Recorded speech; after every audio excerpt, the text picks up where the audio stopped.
Goeiemôre almal, dis aan lesing 5 op 4 November vandag 2025 van die Dogter van Sion, Restaureerders van die Skrifte. En ons gaan nou oor na 'n nuwe faset van ons verhaal wat ons nou vir julle bring. Ons het nou opgehou by Bloedrivier en alles vertel wat daar gebeur het. Ek het 'n klomp foto's op die WhatsApp groepe gesit. Net so 'n bietjie herinnering wat Erna hier gehad het in die kantoor. En dan kan julle ook sien wat ons als aangevang het daar. En nou is ons by 'n vrou wat 'n visioen gehad het by Kaap Agulhas, onder die mees suidelike punt van Afrika.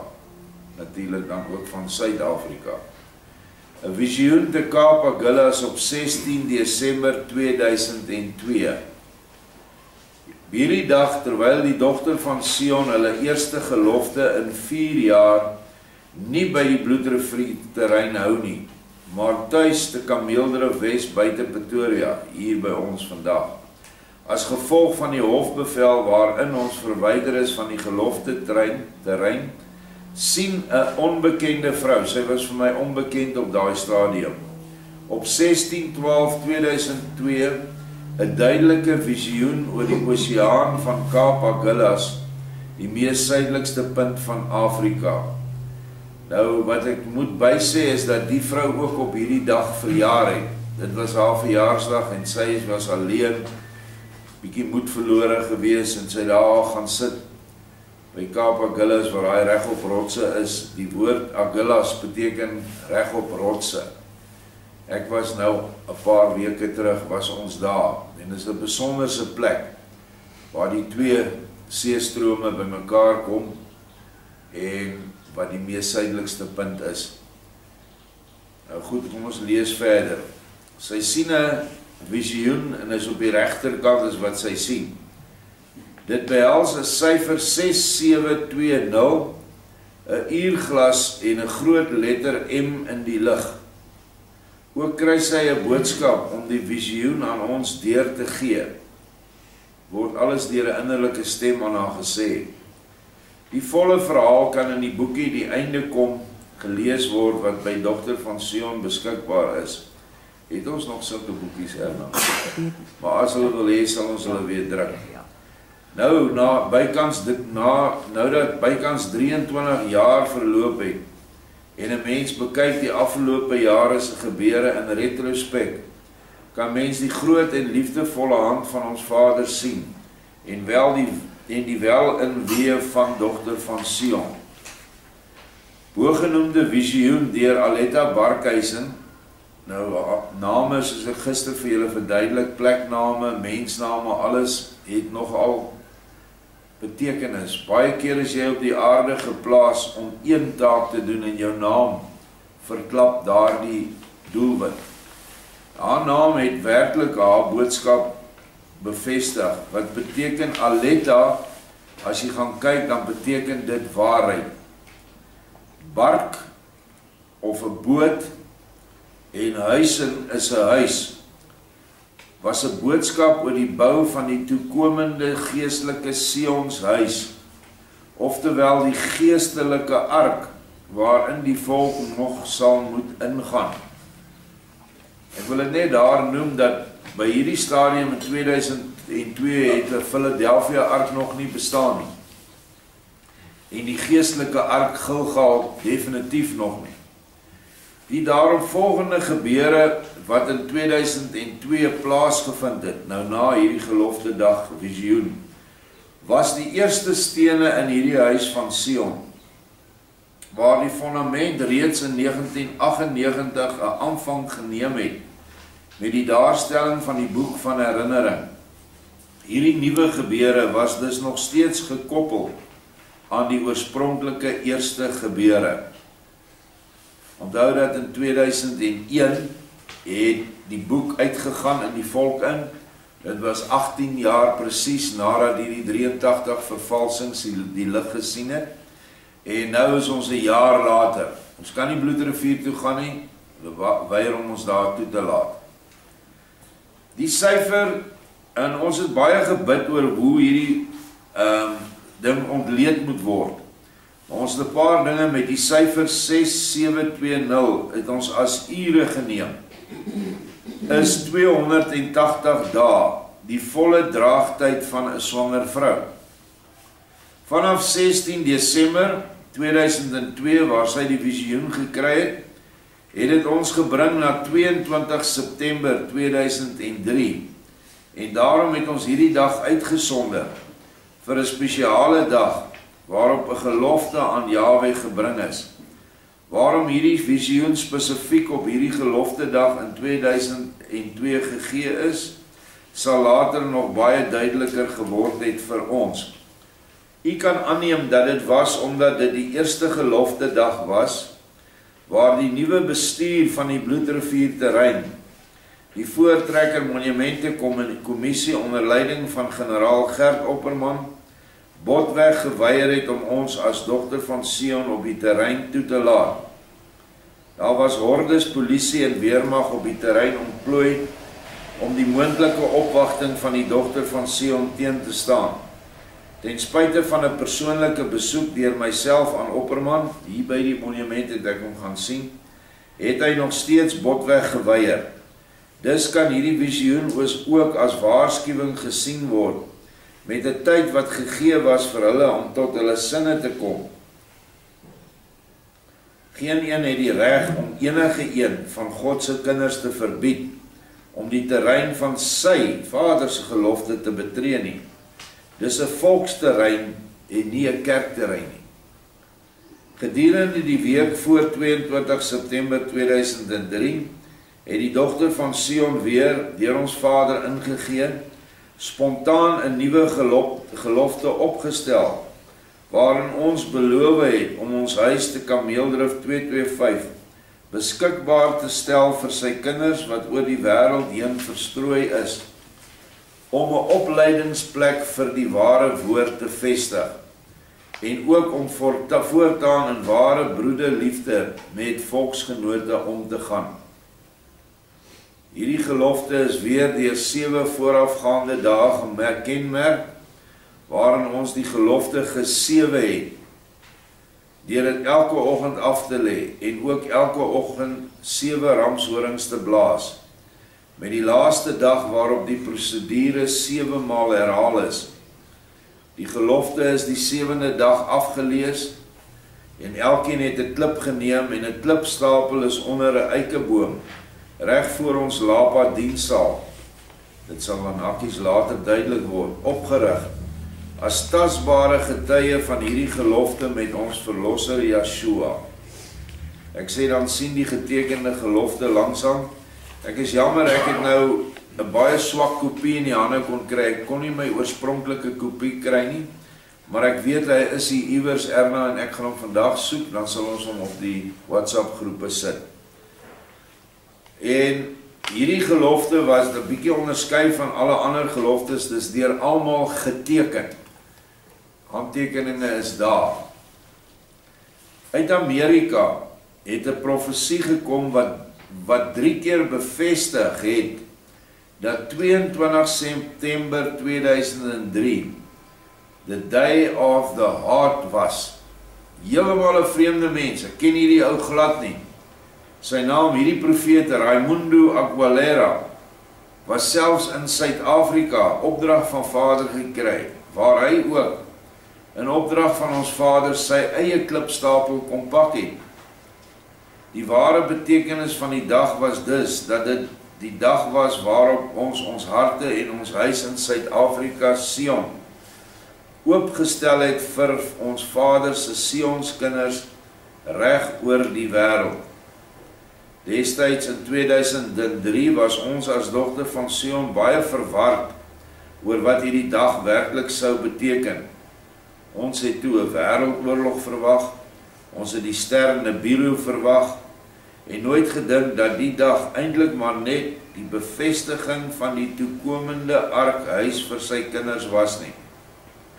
Nadat die huis bevestig was, moes ons, onwetend wat nog vir ons in die toekoms gelê en wag het, 'n baie deeglike beproewing van die leengees van Satan ondergaan. Ons groot proef was voor die deur. En as enige iemand vanoggend dink dat alles maklik was, en dat omdat jy Vader dien en opdragte uitvoer, skielik alles net maklik en voor die wind gaan, dink weer. Hier het 'n ding gebeur met ons, 'n dogter van Sion, wat amper alles vernietig het. Vandag as ek terugkyk, weet ek dat die Amerikaanse CIA betrokke was, dat die Suid-Afrikaanse intelligensie organisasie betrokke was, via 'n man wat hier was in Suid-Afrika, en met haar, ons sal nou lees oor hierdie profetes wat hiernatoe gekom het, en ons het dit nie gesien nie. Deels omdat ons miskien baie naïef was, en deels dan ook omdat ons onder 'n ander gees se werking geval het. En dit was feitelik die hele gemeente. Ons was toe seker al so 300-400 sterk, wat hier naby die plaas beskikbaar was vir elke dag se lesings. Gedurende hierdie tyd was die dogter van Sion fliks besig, dis nou in 2002 en 2003, om die profeseë van Jakob Lorber te vertaal. En hierdie geestelike voedsel was vir ons soos manna uit die hemel. Op 'n dag ontvang ek 'n profesie van 'n Amerikaanse vrou oor die boerevolk in Suid-Afrika, en was onmiddellik vasgevang. Ek het op haar webwerf ingegaan en haar geskrifte profeseë begin lees. Ek was verstom oor die magdom inligting wat ons Vader, ek sit maar die Vader in aanhalingstekens daar, want ek weet nie, aan haar deurgegee het. Hierdie profeet se naam was Linda Newkirk. Sien julle daar in die naam, ek weet nie presies wat Linda beteken nie, maar Newkirk is nuwe kerk. En dit was die hele doel van hierdie vrou se werke, om 'n nuwe kerk op te rig, en nie 'n volksbeweging soos wat Vader ons tot op daai stadium aan die hand gelei het nie. Ek het haar persoonlik gekontak en was aangenaam verras oor die innemende, sagte en liefdevolle persoonlikheid van hierdie vrou. Ek en Erna het gereeld met haar gepraat. Hierdie vrou het werklik net liefde oor die telefoon uitgestraal. Wanneer sy telefonies gebid het vir hierdie volk, het die elektriese rillings teen jou ruggraat af en op gegaan.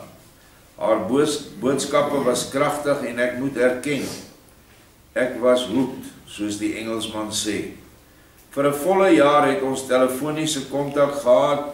Al haar boodskappe is deurgestuur na ons toe en is in Afrikaans vertaal. Soms 1 uur op 'n dag. Dogter van Sion het gestaak om die boeke van Lorber te vertaal.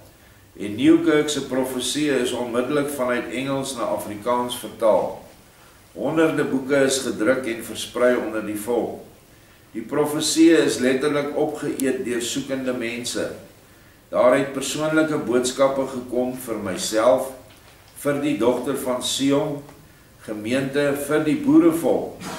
Dreigende boodskappe van haar Vader is vir Mandela en Mbeki gegee, en sommige is persoonlik afgelewer. Hier sit 'n vrou in Amerika, weet alles wat in die boerevolk aangaan en beweer, so spreek Yahweh. Sy het ook in die naam Yahweh boodskappe gekry. En enige mens wonder nou maar, waar kan sy dit vandaan kry anders as van Vader? Maar ons vergeet dat Vader se teestander net so kragtig en magtig is. Hy is nie almagtig nie, maar hy is baie kragtig. En hy weet ook meerendeels wat op die aarde aangaan. Maar ons het dit nie raak gesien nie. Dit was 'n besonder besige tyd vir die dogter van Sion, maar reeds het die grootste ewel van die mensdom begin deurskemer, naamlik hoogmoed. Ons het gedink ons is die onmisbare skakel in ons Vader se plan.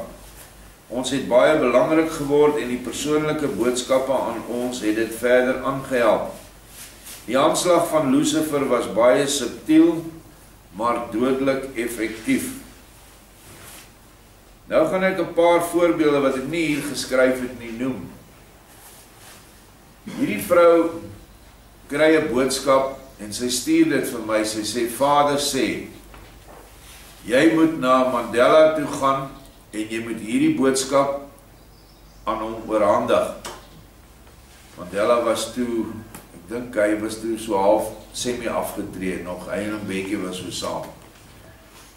En dit gaan oor die vrylating van die gevangenes, die boeremaglede in die tronk.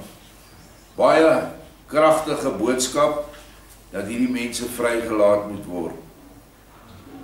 Die volgende oggend, ek kry die boodskap die aand, die volgende oggend kom my broer Callie Herbs, hy is nou oorlede, maar hy het saam met my, het ons die dogter van Sion maar alle dinge gehanteer. Hy sê vir my, Dirk, ek het 'n baie, hy het nooit enige kontak met Linda Nieuwkoek gehad nie. Hy sê, ek het 'n baie vreemde droom, 'n gesig in die nag gehad. Ek sê, wat is dit? Hy sê, ek droom, ek en jy gaan Johannesburg toe na Mandela se huis toe. Saam met ons is 'n klein dogtertjie en 'n Amerikaanse vrou met donker hare. Hy sê, ons kom 3 keer by daai huis. Die eerste 2 kere is die ligte af en die deur is gesluit. Ons kom nie in nie. Die 3de keer gaan die ligte aan en hulle nooi ons in en ons gee 'n boodskap vir hulle. Nou moet jy my verstomming verstaan. Ek het nou net 'n boodskap die vorige aand gekry wat hy nie van weet nie, om vir Mandela 'n boodskap te bring. Ek wys hom dit toe. Ons is toe baie, kan 'n mens sê, baie duidelik onder die indruk dat ons dit moet doen, want hier is nou 2 afsonderlike bewyse wat mekaar bevestig. Ons sit die ding toe in 'n brief, gerig aan hom, gerig aan sy whatever wat ons het gedoen het, en ons lewer die brief af. Ons ry soontoe met die kar, kom by die hek, wil nie oopmaak nie, vat die brief, die wag vat die brief, maar ons kan dit nie persoonlik in sy hand sit nie. En ons kom toe terug, kry ons weer 'n boodskap van die profetes in Amerika, bietjie meer kragtiger, ook aan Mandela, dat ons hierdie boodskap moet stuur, of bring. Ons doen dit toe, maar ons doen dit toe ook 3-ledig. Ons bring dit vir die huis, ons e-pos dit, en ons lewer 'n kopie af by die Mandela Stichting, daai een kantoor van hulle in Sandton. Weereens, geen reaksie nie. Ons kom terug, hier kry die vrou 'n 3de boodskap, wat ons weer vir hulle moet vat. Ons doen dit toe, en hierdie keer aanvaar hulle of erken ontvangs van die boodskap, en hy gee vir ons 'n brief terug. Daar is ontvangs, is erken van die brief, aandag word geskenk, wat natuurlik net 'n formele leen was. Daar is nooit aandag daaraan geskenk nie, naamlik om die manne wat verraai is deur die regering self, se handlangers, agente en verraaiers, en in die tronk gestop is. Dit was die langste hofsaak seker in die geskiedenis van die hele Suid-Afrika. Die hofsaak het 11 jaar geduur. Die manne was 11 jaar verhoorafwagting en meeste van hulle was almal agter tralies. Toe hulle gevonnis is met strawwe van 25 tot 30 jaar, is die 12 of 11 jaar wat hulle die tronk was, nie eers in ag geneem nie. En dit was 'n hofsaak gekenmerk deur valsheid, maar ek gaan nie daarop in nie. Ons het gedoen wat ons gedink het Vader van ons verwag het. Nou moet jy weet wat 'n sterk indruk dit op ons gemaak het, dat hier is iemand in Amerika wat werklik die lotgevalle van die boerevolk op hulle hart het, en Vader is besig om met hulle te werk.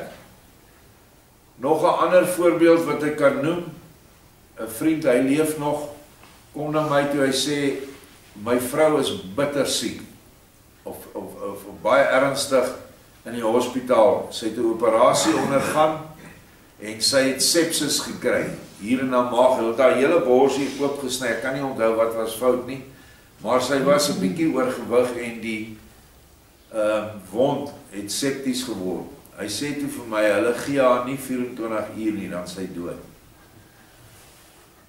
Ek en hy en Linda Nieuwkirk spring in die kar en ons ry Alberton toe, dit was die laatmiddag. Dit was net ons drie, nee. Ja. Ek gryp nog die boek van herinnering wat toe in silwer was en ek sê ek wil die ding saamvat. En ons gaan toe by die vrou se bed in deur 'n geweldige reiniging, jy weet mos as jy in so 'n intensiewe kiemlose omgewing kom, staan ons langs haar bed, maak die boek van herinnering oop, lees 'n stukkie en ons begin bid vir haar. Sy is in 'n koma. En ons gaan weg en ons ry terug. Die dag daarna bel hy my. Hy sê my vrou is by die huis. Hy vra vir haar, wat het jy gesien? Was daar iets wat jy ervaar het in die hospitaal? Sy sê ja, sy het 3 engele ervaar. Sy het hulle gesien langs haar bed, wat net lig was, wat 'n boek gehad het waar hy baie lig geskyn het. Dis al wat sy onthou, want sy was in 'n koma. Nou ja, ek vat geen eer nie, die eer is Vader se, wat haar genees het. En sy het nog lang geleef daarna, sy is nou op hierdie oomblik oorlede. Ons praat dan van goed wat meer as 20 jaar gelede gebeur het. Nou ja, sulke goed bekragtig jou geloof in die mens waarmee jy nou saam so 'n genesing en 'n geweldige basies iemand gered het van die dood. En dat sy 3 engele gesien het, 3 mense waar lig uitgestraal het. Goed, ons gaan nou aan. Gedurende hierdie jaar 2003 tot 2004 was talle groepe binne die volk besig met oproepe tot verootmoediging en gebed. So het ons as Dogter van Sion ook uitgereik en 'n verootmoedigingsdiens beplan vir die 27ste April 2004 op die Swartes se Vryheidsdag. Uitnodigings is landwyd uitgestuur na alle regse geloofsgroeperinge, maar weinig het belang gestel. Dogter van Sion was al teen die tyd melaats by ons mede-geloofsgenote oor die dinge wat by Bloedrivier gebeur het, maar ook oor die stroom van nuwe openbaringe wat die land ingegaan het. Alhoewel ons die dag so wat 300 boere bymekaar kon kry vir die verootmoediging, was daar buiten ons slegs 2 Israel groepe wat as groepe verteenwoordig was. Al die kerke, gemeente en groepe het ons verwerp behalwe 2. Die een wat op daai stadium die grootste Israeliet groepering in Suid-Afrika was, het blaatant vir my in 'n brief gesê: as daar enige verootmoedigings daar uitgeroep word in hierdie land, sal dit deur ons gebeur en nie deur julle nie. En so het hulle weggebly, maar hier op die grasperk hiervoor het ons toe ongeveer 300 manne en vroue bymekaar gekry. En ons het 'n wonderlike dag gehad. En ons het ook weer by die eikeboom waar daar toe nog nie 'n Gilgal wiel was nie, daar het ons weer die podiums en die goed opgestel en die mense het elkeen 10 minute spreekbeurt gekry vir almal, al die groeperinge wat daar was. Ook op hierdie dag is daar 'n spontane gelofte opgestel en geteken, waar ons beloof het om voortaan in broederliefde met mekaar om te gaan. Baie soos die gelofte op Paardekraal, wat die boere afgelê het voor die Eerste Vryheidsoorlog. Hulle het die gelofte te Bloedrivier afgelê en toe 'n nuwe gelofte gemaak, dat hulle mekaar in broederliefde sal ondersteun. En dit is wat ons toe gedoen het. Die dag was gekenmerk deur 'n sterk en tasbare geestelike teenwoordigheid van engele. Ons het net gevoel is 'n baie spesiale dag gewees. Die verrigtinge is weer eens afgesluit met nog 'n klipstapeling onder dieselfde eikeboom op die terrein van die Dogter van Sion. Onthou, nou was daar al 'n klipstapeling van 7 maande gelede, wat nou onder die boom was, en nou het elkeen wat van oor die land gekom het, ook 'n klip saamgebring. Ons was baie ernstig op klippe pak. Ons hele volk se geskiedenis is 'n geskiedenis van waar hulle by mekaar kom, dan pak hulle klippe as getuienis van die dag. So was dit ook deur Israel gewees, en hulle kan hierdie klipstapelings selfs tot in Europa opspoor.